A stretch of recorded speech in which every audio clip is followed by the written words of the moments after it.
puncture injuries occur due to two events. A clam harvester must encounter a stingray, and the clam harvester must trigger its strike response. Therefore, I took two approaches with this project. I analyzed the environmental drivers of stingray abundance to get a better understanding of where stingrays were in Cedar Key and why. And I also looked at clam harvester behaviors associated with injury during the workday. So I modeled stingray abundance and environmental factors using generalized linear models, and I analyzed clam harvester behaviors using open-ended interviews that were conducted of 16 clam harvesters across 5 production facilities. The main conclusions that I found were that stingrays are a year-round risk for clam harvesters and are commonly found in typical clam lease environments, which are often muddy and shallow. Although more stingrays were found in months like March versus months like January, they were present year-round. And so clam harvesters need to be aware that their lease environments often foster stingray populations. Shuffling was the most common behavior associated with stingray puncture injuries, or the lack of shuffling was associated with more stingray puncture injuries. Clam harvesters that reported shuffling only occasionally or infrequently reported more puncture injuries than those that reported shuffling frequently or almost always. Therefore, shuffling is a no-cost behavioral intervention that clam harvesters could adopt to reduce injury. Outreach programs are currently under development, and those will focus on empowering the clam harvesters to exert control over their personal risks in an occupation where many believe repeated stingray injuries are an unavoidable part of the job. Thank you, and I will open the floor to questions that anybody has. Outstanding. Thanks, Rebecca. Please feel free to ask questions of Rebecca. I'm looking at the chat box. You can type them in. I'm also making an attempt here at looking for hands, if you have hands up, but I'm not really sure that you can do anything other than chat.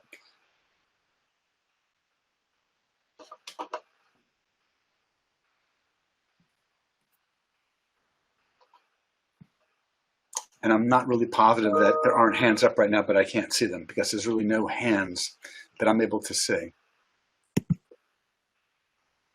Rebecca, is there an interface there that shows the ability to raise a hand here, or that was in the other interface outside of this session? I don't see Let's use the chat. I can see the chat, but no. Let's use the chat, and then I can make you live so that you can actually come on with your video and voice if you like, or I can read the question for you. So I've got a question for you. So this presentation is very different than the other 3 in our session in terms of the unique nature of the workplace and the hazards involved for clam farmers. The fact that these injuries, that there's a behavioral component to these as a risk factor. And we've talked about behavior in other sessions this morning in this meeting as being one of those risk factors that theoretically we have the most control over, but it's almost the least accessible to be able to make change happen. To what degree do you think clam farmers are open to actually changing behaviors and understanding their role in mitigating this hazard, and how much might that translate to other sectors? Mm-hmm. Great, thank you for your question. So for the first part, this was a very interesting population to interview because I found that participants who had reported 0 injuries, they often used language that suggested that they exerted or that they felt that they had control over their behavior and therefore their risk of stingray puncture injuries. So on the poster, I put a great quote by one of the participants. I'm trying to zoom in. It's been a little laggy, so I'm not sure if on your end it's laggy, but one of the participants who reported 0 injuries said, "If you are naive in these waters, as far as stingrays go, you have a greater potential for injury." And this really encapsulated the mindset of a lot of these fishermen. Many fishermen saw stingray puncture injuries as just part of the job. And while with the environmental data, I did find that was true. There wasn't much seasonal variation in stingray populations. They were present year-round, unfortunately, for the clam harvesters. However, the behavioral component was pretty clear, especially when it came to shuffling. For instance, the number of years worked in the industry there was no relationship found between the number of years worked and the number of injuries. And that really suggested that it's not just exposure to the stingrays, repeated exposure, or increased exposure. It's really that behavioral component of, not moving mindfully in the water. As far as how open they are to behavioral change, I think it depends, but I think with outreach, it will help empower clam harvesters to realize that they do have control over this. It doesn't have to be just a part of the job. And I think that's something that can translate to other sectors as well, not just with fishermen. That makes a lot of sense. Thank you. We have a question from the chat box. Let me read this out for you so everybody can hear it. Is there a particular body part or region on the body that's more likely to be stung? And if so, is there a PPE-like barrier that could be effective? Yes, great question. Thank you, Thomas.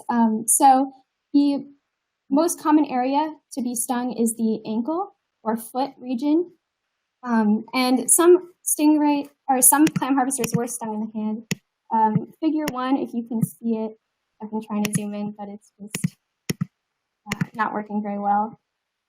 You can see these are the two most common areas to be stung, but by far the ankle and foot is the most common area. And that often happens because they step on the stingray. In terms of a PPE-like barrier, clam harvesters have tried things like stingray boots, where it's instead of just a dive boot that's made out of neoprene, it's a more hard, like rubber-like barrier. And they unfortunately found that stingrays could sting through it, or there were weak points where the barb could puncture right through. So as far as PPE-like barrier, there's not really much out there for them, unfortunately.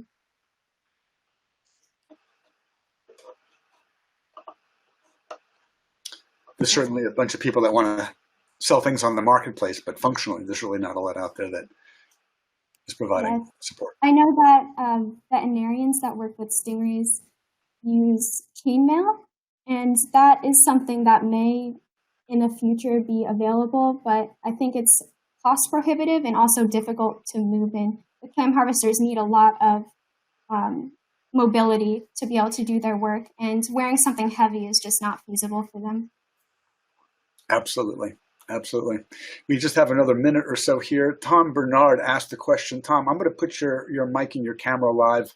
Maybe you'd like to ask this question with regard to negative reinforcement.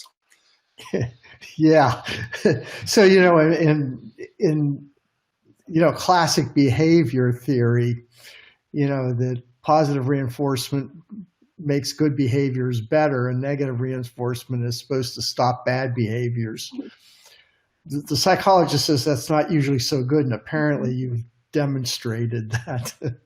Yes, we had many people who suffered repeated injuries, up to 9 injuries, that's a lot. That's a lot of doing the same thing over and over again and getting poor results. But yeah, a lot of fishermen don't realize that there are steps that they can take. And so hopefully some positive reinforcement, that they can see this data on positive reinforcement where people who shuffle have less injuries. Hopefully that can help them. Thank you. Any other questions? There is, in fact, a chat hand that should be at the top of your screens. They're not at the top of mine in the yellow area. So if you see that and you want to raise your hand, I should be able to see that in the chat. And I'm not seeing any at the moment.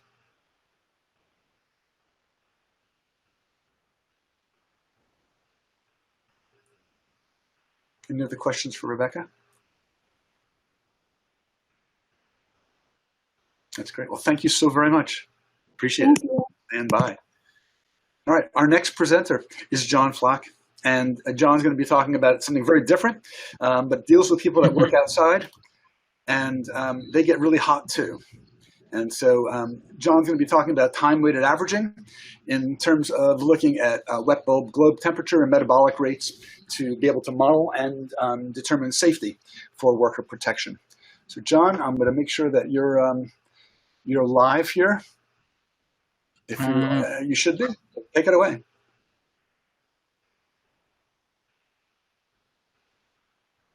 If you're able to activate your camera, it should be live from this end.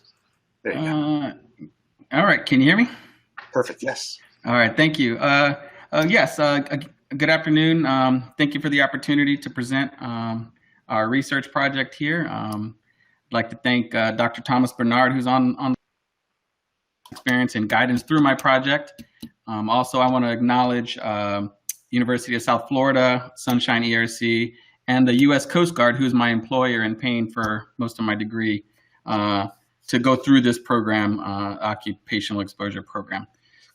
Just a quick rehash of what's presented on the poster. As mentioned, we're going to be looking at time-weighted averaging for wet bulb globe temperature work. Wet bulb globe temperature is pretty much the most used index for environmental condition, the environmental contributions to heat stress, I should say. The other aspect is the metabolic rate.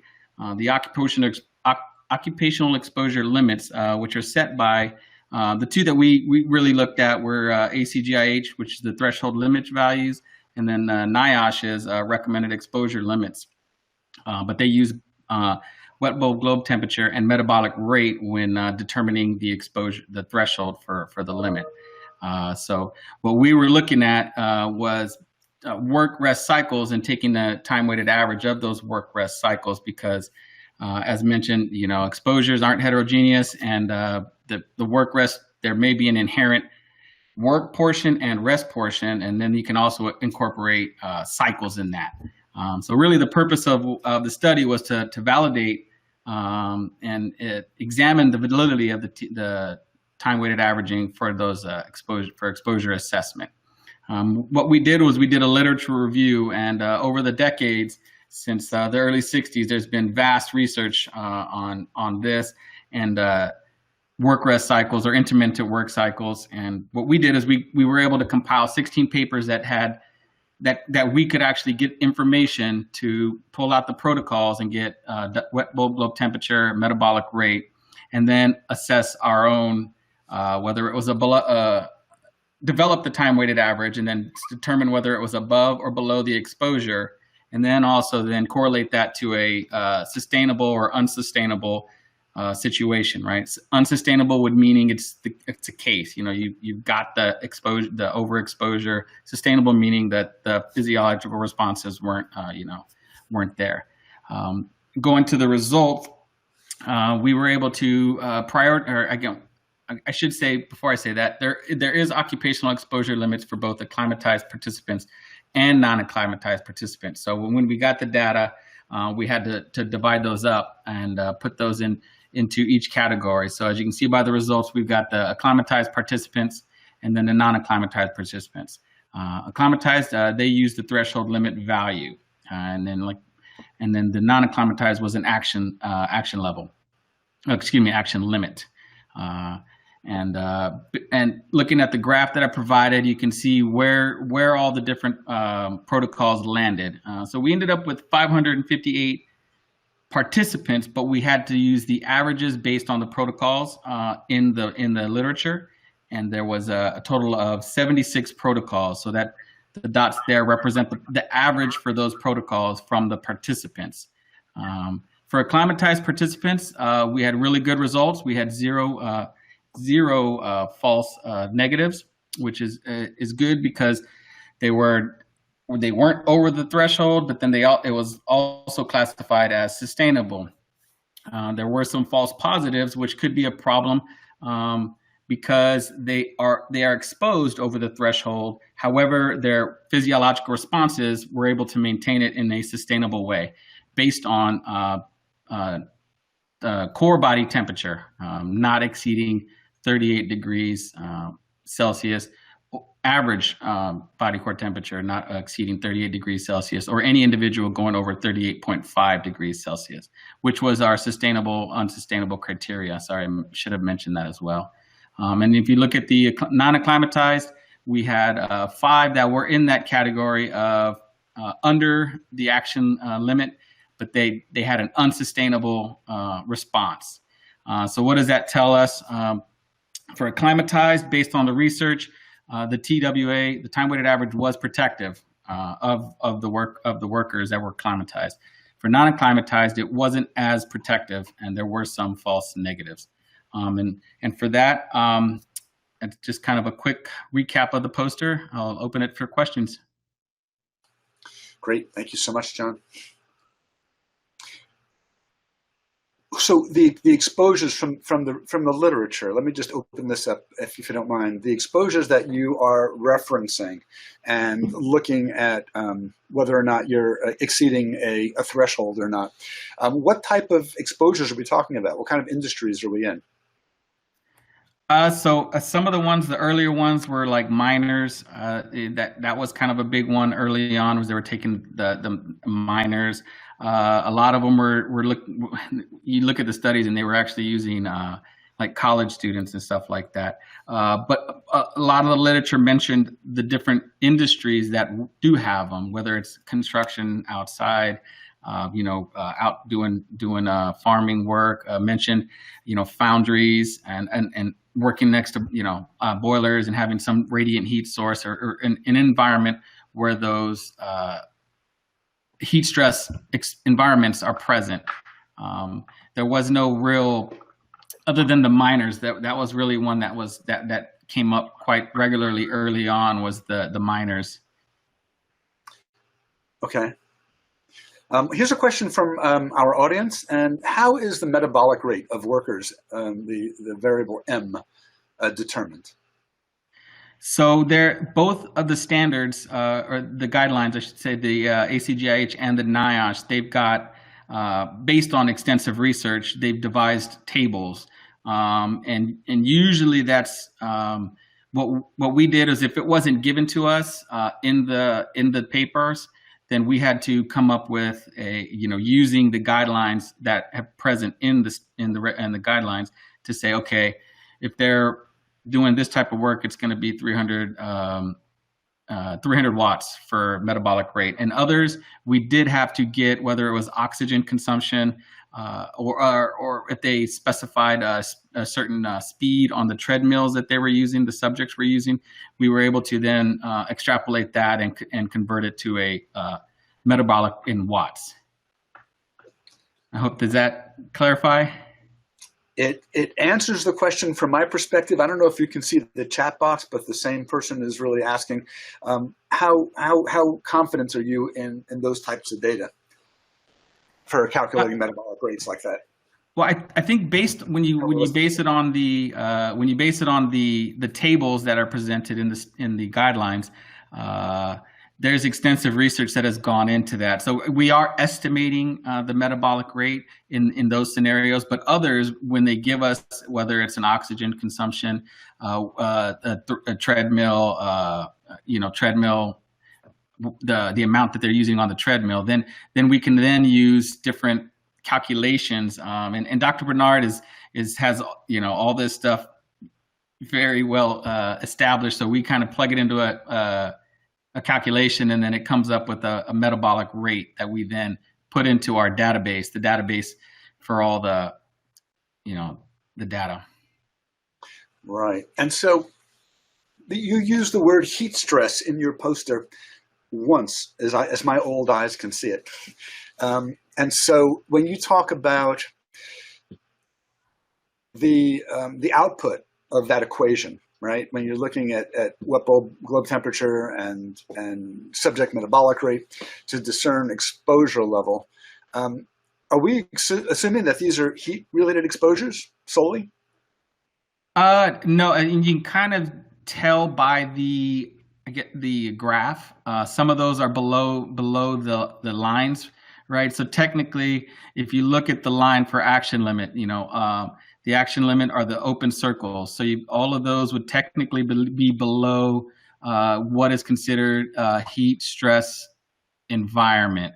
Although that's a time weighted average, so you'd have to, I guess, correlate that to, if that in that environment at that time, you'd have to look at the data, but was it above a threshold? But these are time weighted average. So all those open circles below the action limit theoretically would be below a heat stress level. Same thing with the closed circles below the TLV threshold. And then anything Right. above So that. we have two different variables that you have on this graph, right? Both of them are independent variables to some degree, right? Yes. Two independent variables on this graph. So Yes. the wet bulb global temperature are we talking about like a sling psychrometer kind of ordeal? What do you mean by that? So so wet bulb globe temperature, there's instruments out there that can produce the wet bulb globe temperature. And basically it's a means it takes 4 different environmental conditions. It's got air temperature, humidity, air motion, and radiant heat.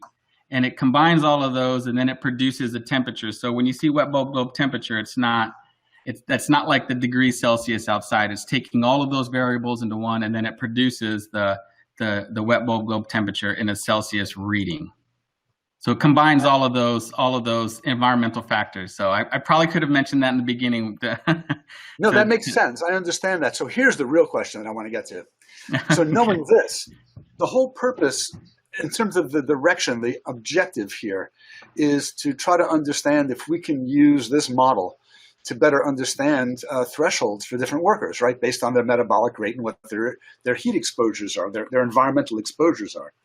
Can you use the very same model to approach an estimate for other types of exposures other than heat? For example, to pesticide exposures.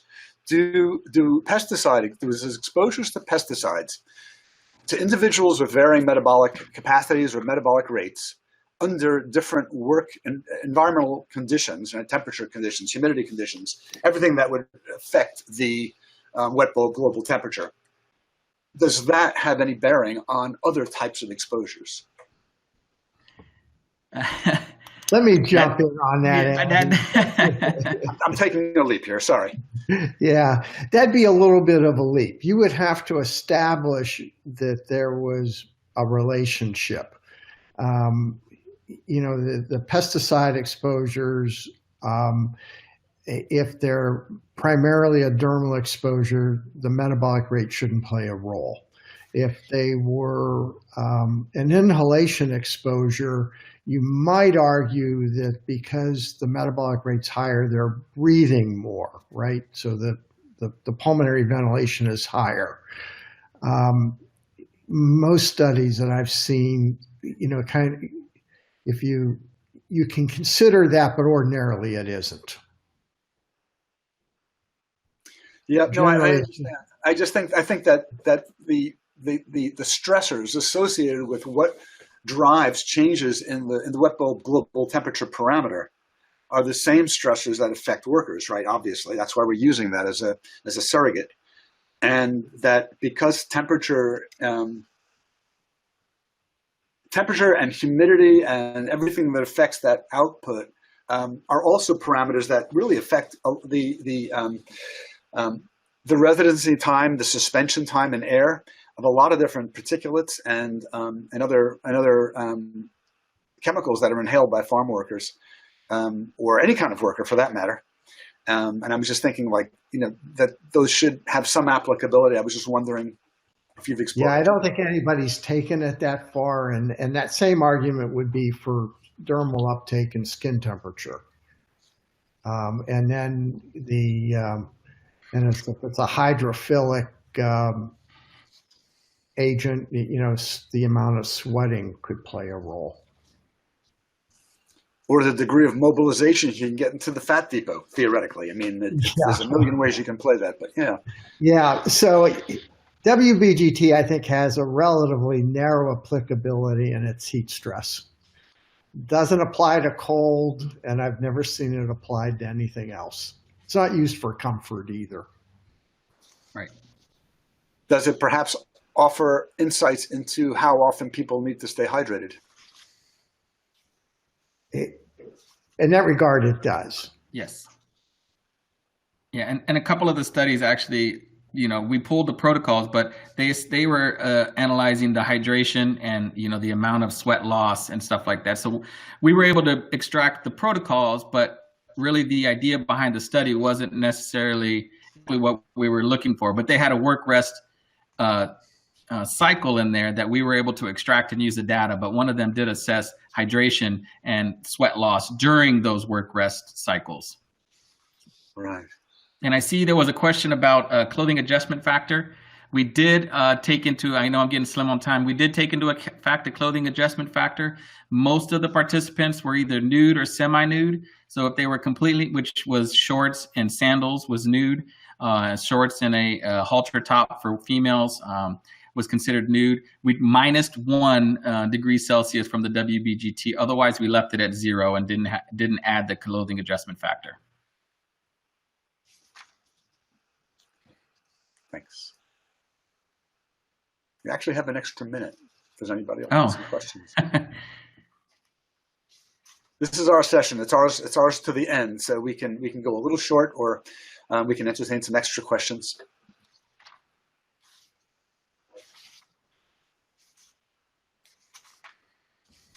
I would recommend just saving that time for somebody else. I will do that. Fair enough. Thank you so very much, John.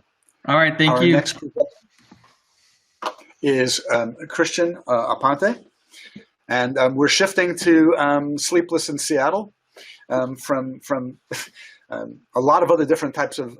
So we're getting back into some behavior here and physiological consequences of workplace stress. So I'm going to leave it to you, Christian. Yeah, sure. Thank you. Well, greetings to all. My name is Christian Aponte, and I'm also on behalf of some of my colleagues. That we're 7 total, and I can see our professor is there too, Lida Horta. So hi to the professor. Well, we're students from the Industrial Hygiene Science program of the Medical Sciences campus of the University of Puerto Rico. And our efforts as health professionals is aimed at the prevention of burnout syndrome and the well-being of the resident medical students of our campus. That's basically one of the main topics of this study. And then in recent studies have found that long hours of work and loss of sleep have a negative impact on the performance, learning, and well-being of medical residents. For this reason, the Accreditation Council of Graduate Medical Educations rise to the need to limit the working hours of residents, setting a limit or an upper limit of hours per week, this being 80 hours, an upper limit for resident students. Based on these standards, well, the residence medicine program of our campus created a floaters, or what they call a floaters rotation, to try to alleviate that night workloads in the emergency rooms. However, well, despite the efforts of this program to reduce the workload, well, medical residents continue to suffer from exhaustion, stress, and anxiety, which consequently affects their ability to sleep after working the floaters rotation. And basically, the aim of the study seeks to compare the quality of sleep and work-related stressors of medical residents during the floater rotation, with residents from different rotations. And a literature review was carried out basically to identify relevant studies that will be similar or will have a positive interpretation to the research topic. It was found that medical residents tend to show increased levels of salivary cortisol and anxiety on the emergency department duty days when compared with regular working days. Furthermore, the chronotypes and work-related stressors appears to be related to the sleep quality.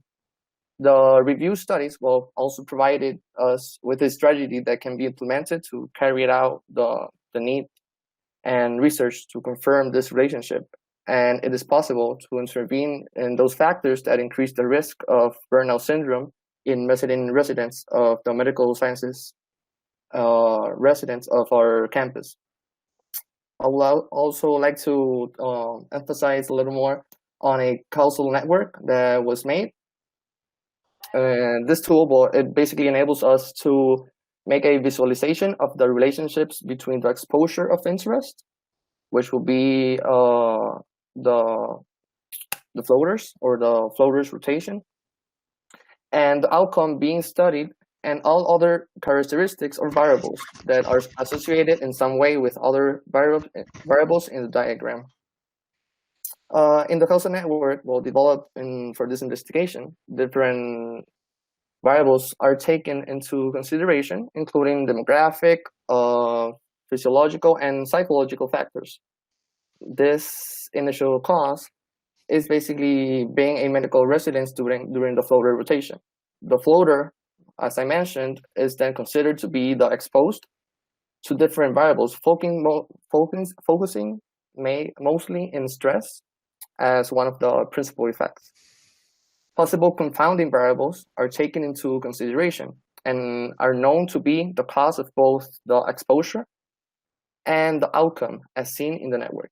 Based on the literature, the confounding variables selected could influence in variations in cortisol levels, but also contribute positively or negatively to sleep deprivation. Finally, well, the assumed causal relationship take us to the outcome goal being sleep deprivation. And that's how the causal network was made. And that's like a brief summary of what's the focus of our study. I would also like to announce proudly that the study was posted like for revision of a pilot project, and it was accepted. So we're hoping that by mid-March, we can start actually making the study and working to help our medical residents of our campus. And that will be all for now. So I'm open for any questions.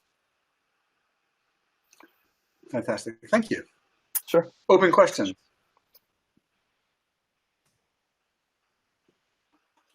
Either raise your hands or type something into the chat box.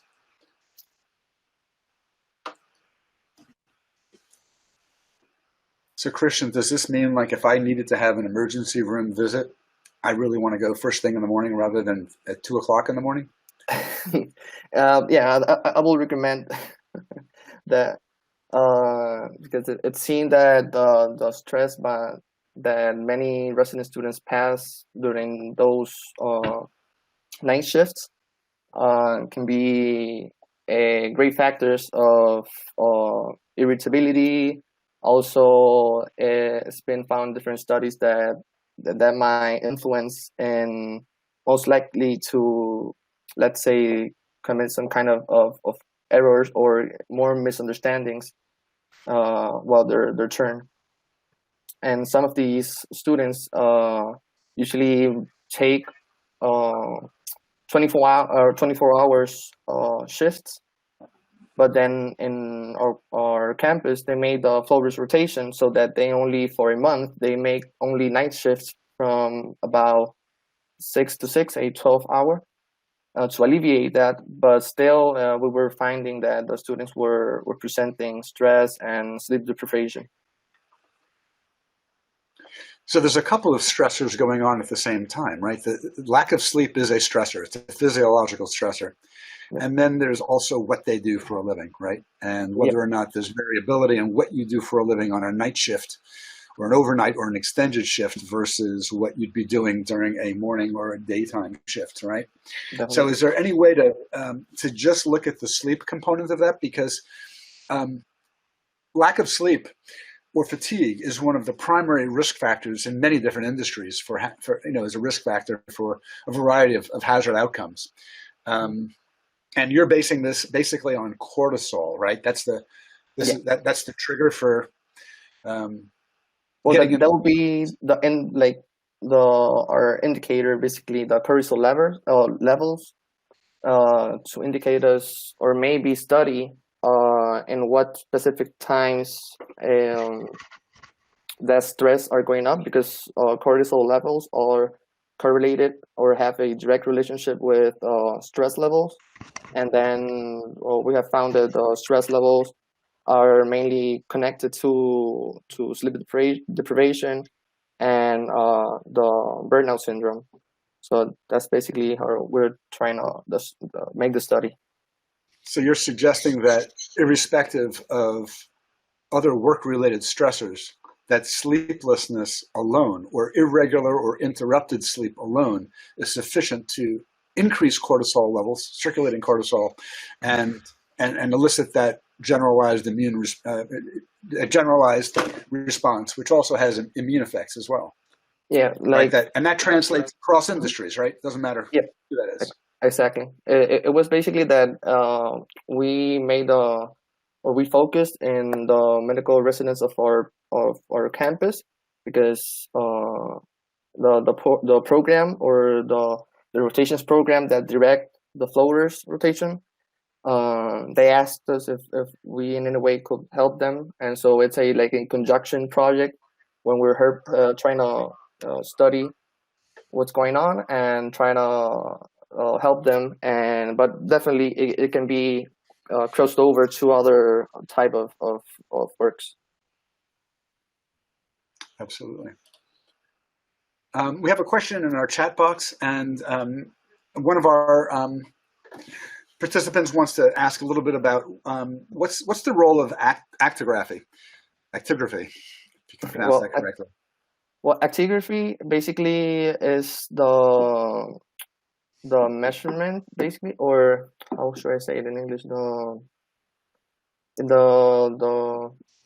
measurement of sleep is usually they put you like a band, a wristband that measures your sleep time, and then depending the variation of your sleep, you can tend to go to conclusions of how the sleepness of that individual is going, if he's entering the different levels of REM that usually humans are capable of going to different levels of REM, which are 4, if I'm not mistaken. That is when you're deeply sleeping, or you're kind of sleeping, or when we just close our eyes and we hear everything. And we can use actigraphy, and we will be using actigraphy to measure how these medical residents are doing in their sleep. I don't know if the answers the question or any more. It makes sense to me. Lita, if you have any comments, you can either go live, your camera is activated, or you can type some more.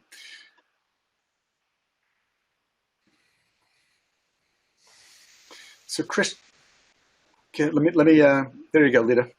Thank you very much, Chris. I was just trying to connect, to your earlier comment in terms of, yes, this could actually extend to other industries, but in this regard, we have the excellent opportunity of actually implementing, right,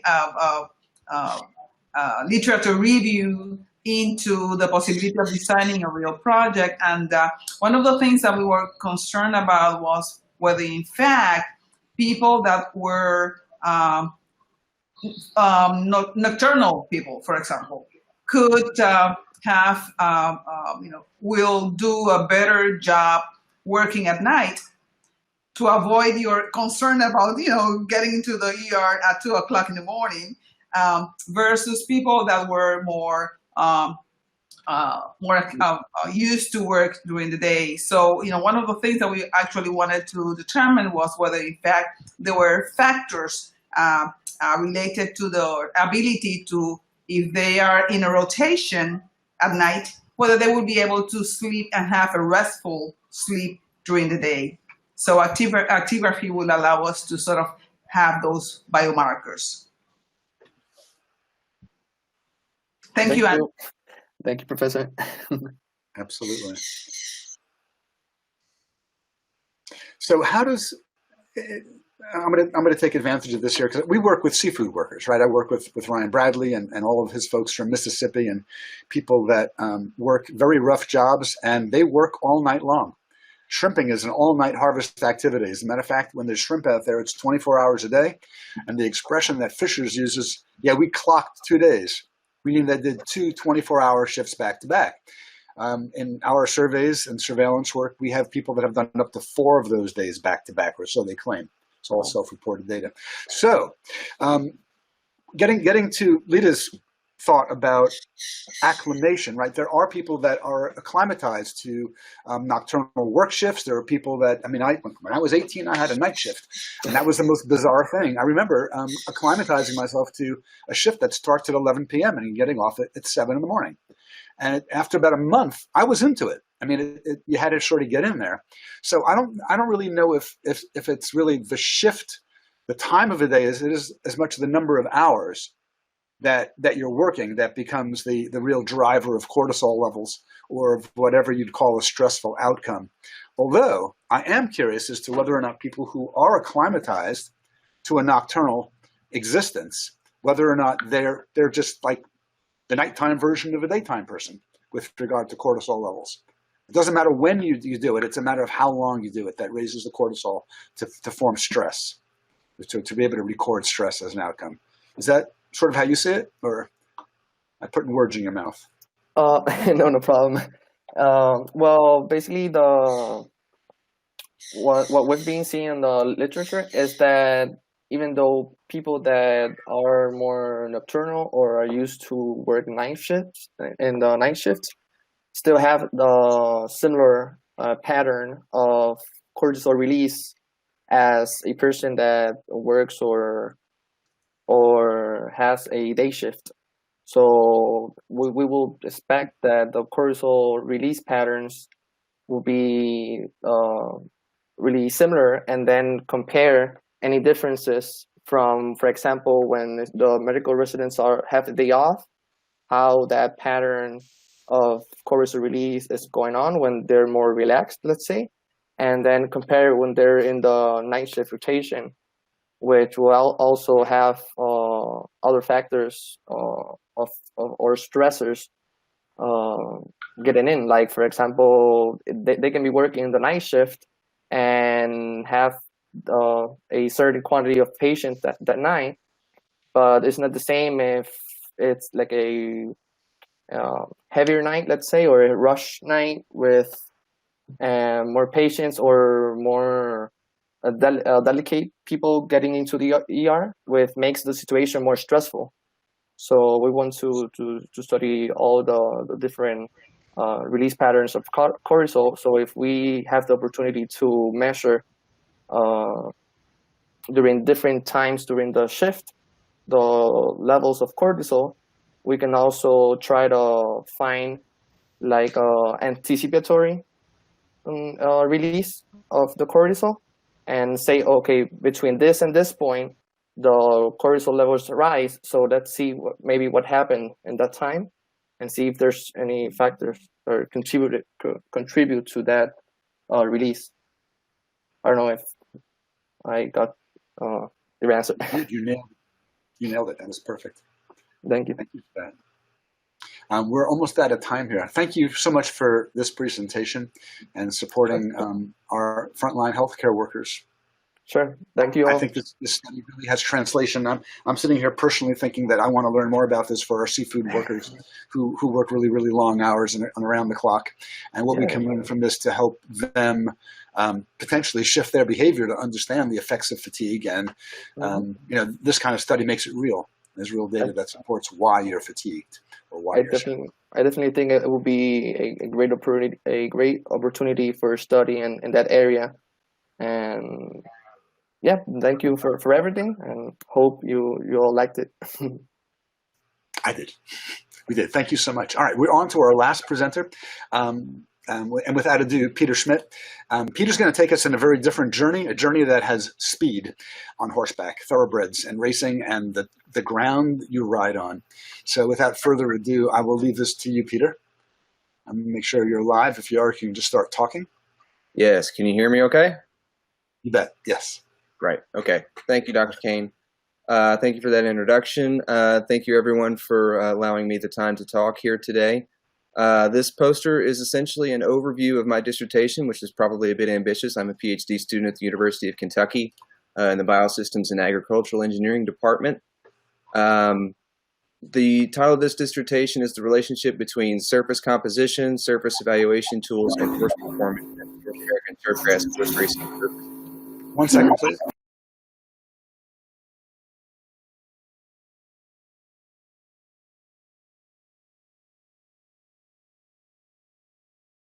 level of risk of injury and fatality. The level of risk is substantially elevated when the rider is on a horse that experiences a catastrophic injury during a race. There are a lot of contributing factors as to why a horse would experience a catastrophic injury during a race, but the condition of the racing surface is one of them. Specifically, when we're talking about the condition of the racing surface, really what we're after more than anything else is consistency. It's a minimization of spatial variation and temporal variation. Obviously, weather is a gigantic factor in temporal variation, but you can see this chart here on the far left over there. You can probably figure out that turf grass is about 10 to 15% of overall thoroughbred racing in North America, just as a rough, piece of the pie kind of perspective. Thoroughbred racing is a $10 to $11 billion industry. So, but turf grass is increasing in demand domestically. It is also considered the dominant racing surface worldwide when you go outside of North America, especially into UK, Australia, New Zealand, and so forth. So there's a lot of potential impacts here. So going into that chart again, you'll see specifically that from 2009 to 2019, there were 865 catastrophic injuries to thoroughbred racehorses on turf. When we say catastrophic injury, really what the definition of that is a horse that either does die on the racetrack or has to be euthanized within 72 hours of sustaining the injury. Research has shown that a jockey is 171 times more likely to be injured when he is riding a horse that experiences a catastrophic injury. So this is the goal for this research. You can kind of see around the poster here that the dissertation is split up into 3 different studies. The first of which is looking at the composition of North American turf tracks. So there is no standard set of recommendations or requirements for how a racetrack is to be constructed. The goal of this first study, is to just discover the lay of the land as far as that's concerned. So we've collected soil samples from 21 different turf tracks in North America. We'll be submitting those to laser diffraction and loss on ignition and X-ray diffraction for the purposes of determining soil particle size distribution, percent organic matter, and mineralogy. We'll also, of course, be documenting the turfgrass species that are cultivated at each track. This has significant implications to soil-water relationships, soil-water hydraulic conductivity, soil-water retention. Obviously, extends into equine biomechanics and the response of the racehorse as well. The second study here is looking at commonly used surface condition measurement tools and putting them against each other in a controlled environment. So we are partnering with Michigan State University, and we have 45 plots in a complete randomized block design up there in East Lansing. We'll be using 6 different measurement tools that are common either in horse racing or in adjacent areas, if you will, for instance, football, soccer, rugby, and so on. There's a moisture probe, the organobiomechanical surface tester, or OBST, the going stick, the Longchamp penetrometer, Clegg hammer, and Clegg shear tester. All of these 45 plots will be measured with all of these tools at varying moisture contents. The goal of that study is to learn, number one, which of these tools can reliably assess a surface, which of these are giving us reliable measurements, and number two, which of these are valid within the context of horse racing. As far as that second piece is concerned, the OBST is the one that was designed with equine biomechanics in the fore. So that's where we will, by comparing other tools to the OBST, that's where we'll really look at which are valid within the context of horse racing. The third study is looking at possible correlations between surface condition measurements and horse performance. So commonly used tools in the industry today, I would say the 2 most commonly used tools are a moisture probe, just soil volumetric moisture content, and the going stick. We have partnered with, throughout 2020, we partnered with Keeneland and Churchill Downs. We are getting consistent measurements from both of those tracks with both of those devices, the moisture probe and the going stick. Consistent measurements at consistent locations and on each race day. and we're also collecting race time, so winning race time, race distance, and so on. The goal of that study will be to investigate possible correlations between what these surface condition measurements are and how horses are performing